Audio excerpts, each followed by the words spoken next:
Okay, so sa video to, magta-type naman tayo sa Microsoft Word. So, click natin to, no? Yan, click natin yan. Then, hanapin natin ang Microsoft Word or Microsoft Office 2013. Click natin to. Ayan. So, click natin yung Microsoft Word or yung Word, no? Nakalagay. Click natin. Okay. So, click natin yung blank document. Ayan. Okay, so ang gawin natin is i-click muna natin itong paragraph dito sa center, no? Maglalagay muna tayo ng title. Okay, so i-zoom natin ng konti para mas kita natin, no? Ayan. Okay. So, ang gagawin natin sa keyboard, click natin yung caps lock para mag all capital siya, no? All capital letter. So, lagay natin Microsoft Word. Okay. So, click natin uli sa keyboard yung caps lock para bumalik sa normal, no? Click natin yung enter. Ayan. Okay. So, gawin naman natin, ilagay naman natin sa, click naman natin tong left. Okay. So, type na natin. Okay. This video is for educational purposes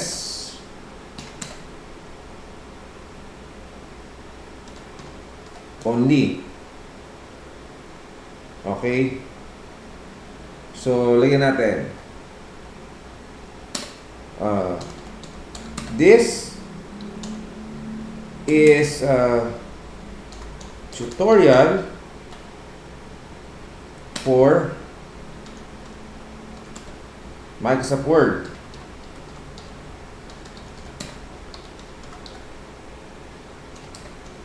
My goal in this video, okay, so dito pa lang nakita natin nagkamali ang spelling natin, no? Okay, so nagkaroon siya ng red. Is, okay, so okay yan. I will teach you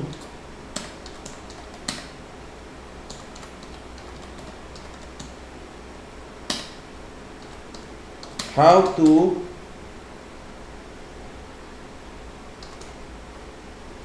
type and save in Microsoft Word. Okay. Then I will also teach how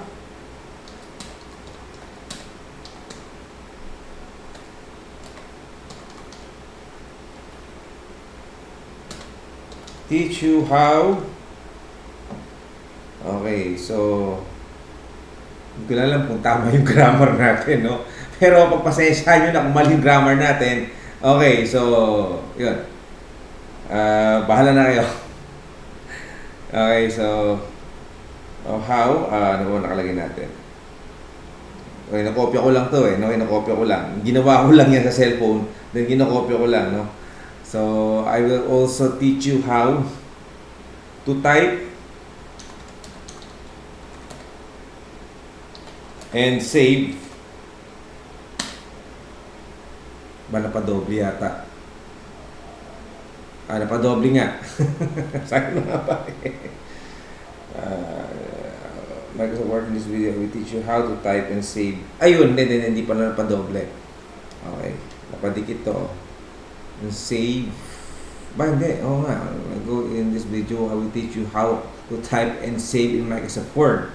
Okay. I will also teach you. Okay, mali. Burahin natin, no? highlight na lang natin, burin lang natin. So, backspace na lang natin or delete. Okay, Microsoft Word. Okay, how to use Microsoft Word. Okay. Okay, this tutorial for Microsoft Word. Medyo nalilito ako dito sa kinokopya ko. Naliit kasi. Ayan, palakin lang natin ng konti. Okay, so you can see in Microsoft Word. I will also teach how, ayun. I will also teach how to copy and paste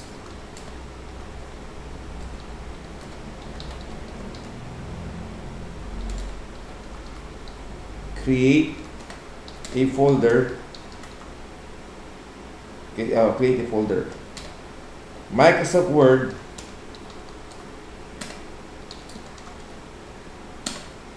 is very important. Kung napapansin ninyo, pag clinic ko yung period, no, katulad nito, no, automatically, nagka-capital letter na, yung first letter after nitong period. So, ito is, okay, bakit nagka ng blue? Okay.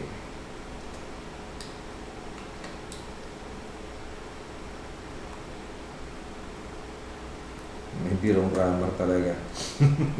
But anyway, so, tuloy natin. Okay? Especially in creating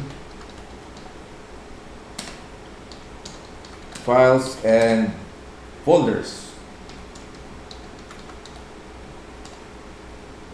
Okay, tulad nito ha. Okay, alinin muna natin to kasi nagdikit siya. Kaya isipin niya one word na wrong spelling to kaya naging red. Ayan.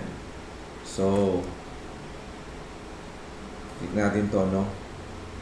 In creating files and folders. Okay.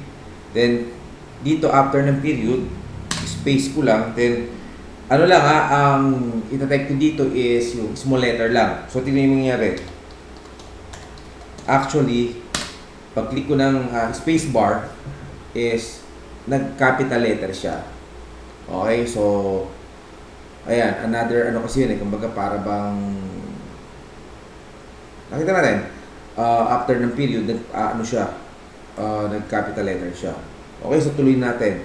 Then makikita natin dito mamaya, eto pakikita ko sa inyo, huwag nyo basta-bastang ipapantay-pantay. Hayaan nyo lang siya na pag yung cursor natin, yung nag-blink na yan, automatically bumababa yan kapag hindi na siya kasya. Okay, tulad dito, isipin nyo na, uy, may space pa naman dito, lagyan ko na lang. So, hindi po ganon. Kasi once nilagyan natin yan, pinilit natin, then, yung sa gagawin natin, yung pag nag-justify tayo, ano yan, gigewang na yan. Hindi masusunod yung gusto mo. So, pakikita ko sa inyo mamaya. Okay, so, huwag niyong papantayin na, huwag niyong pangungunahan si computer. Hayaan niyo lang yan ganyan. Mag-type lang kayo kahit hindi pantay. Okay lang yan. Okay, kasi mag-justify tayo mamaya. Okay, so tuloy natin. Actually, Microsoft Word, okay, is not only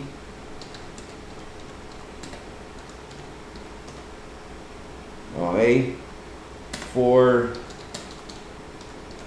typing letters.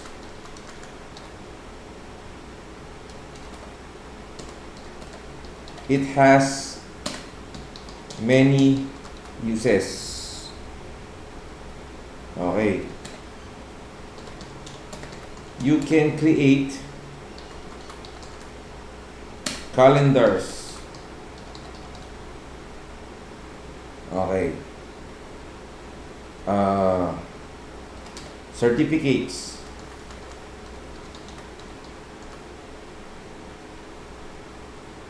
Invitations.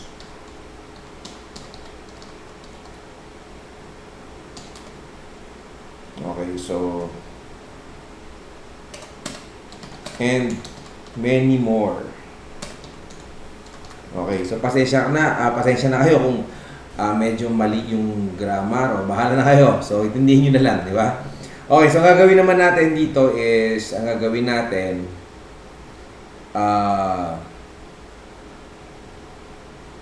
so ano natin muna, no? Highlight natin. Long press, left click ang mouse. Okay, ito yung sinasabi ko sa inyo. Click natin to, itong justify. Okay, so nakita nyo na ano siya, di ba, na nagpantay-pantay na siya. Okay, so gawin natin, i-copy paste naman natin. Paano mag-copy paste? Mamaya gagawa tayo Tagalog version na. Tagalog version nito. Okay, so highlight natin. Right click. Okay. Naku, may diferensya na yata itong mouse. Okay, again, highlight lang natin. Right click. Yun. Copy. Then double click natin dito sa isang blank space. Then right click natin again. Then click natin to, paste. Ayun. Click natin. Then what if ang nangyari napunta dito. Okay. Nandiyan pa yung ano, let's say for example, ganito, no. Okay, ganito muna. I-paste na lang natin. Kasi kinopy na natin, di ba? Once mo lang i-copy, once mo lang i-highlight, then paste mo na kaagad ulit. So, okay, double click natin dito. Right click, paste. And what if lang? What if dito mo nalagay? For example, dito yung cursor. Then, na right click mo na dito, then na-paste mo. Paano yun? So, ganun lang gawin mo is click mo na lang dito, then click mo enter. Ayan. Okay? Ganun lang yun. Then double click mo na lang, right click mo na lang, paste mo na lang. Okay, once lang kayo magka-copy. Okay? Then paste na lang ng paste. Okay? Ganun lang yun. So, magkakapareho, no? So, mamaya sa mga susunod na tutorial, may gagawin tayo dyan. Kaya, kinabi-paste ko ng kinabi-paste. Para, kunyari, marami na kayong naisulat o marami na tayong na-type. Kunyari lang. Okay? So, paano naman yung indent? Double click natin dito para pumunta yung cursor dito. Okay? Then, click naman natin is tab na lang natin. Click natin yung tab sa keyboard. Yan.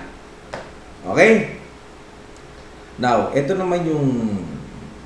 Okay, save muna natin. Save muna natin, no? Para meron tayong file. No? So, gawin natin. File. Okay. May diferensya ng atong mouse. Okay, file. Okay, again, click natin. Pakita ko sa inyo ulit. File. Save as. Click. Click natin to, no? So, ang gawin natin. So, pwede tayong mamili sa documents. Kaya lang, kung masyado na tayong maraming files and folders sa documents at konti lang naman sa desktop, pwede na rin kay desktop. Okay, so subukan natin. So, double click natin itong desktop. Okay. Ayan. So, ang gawin natin, so, nalagay tayo dito, no? Either dito sa document, pwede yan, ha? Pwede na sa desktop. Okay? Double click natin. Okay. So, dito, maglalagay tayo ng new folder. Pwede din namang hindi, pero mas maganda, nasa isang folder sila, no? Click natin ng new folder. Ayan. Ayun. So, burahin na lang natin to, no? Okay. So, lagay natin Microsoft Word tutorial. Okay.